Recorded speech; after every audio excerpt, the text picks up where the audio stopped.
რას ფიქრობს?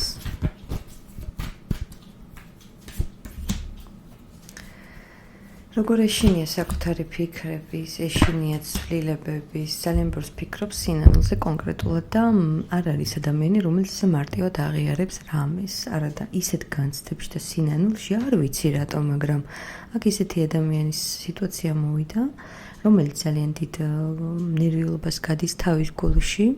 არაფერს არ იმჩნევს, არის ჩაკეტილი და თვლის, რომ ეს ურთიერთობა ამ ეტაპზე დასრულებულია, მას თითქოს ახალი გზა აქვს არჩეული, ასე მოხდა მას ეს ძალით არ უნდოდა, აქ შეიმჩნევა ესეც, მაგრამ არ ეწინააღმდეგება, არაფერს არ ეწინააღმდეგება. ფიქრები ის, რომ იმდენად არეულდარეულია ეს ყველაფერი, იმდენად შემოუტია უარყოფითმა ემოციებმა, რომ ურჩევნია საერთოდ არ მიაქციოს ამ ყველაფერს ყურადღება და რაღაც თავისი გზით წავიდეს და ფიქრები, მაინც მთავრდება იქამდე, რომ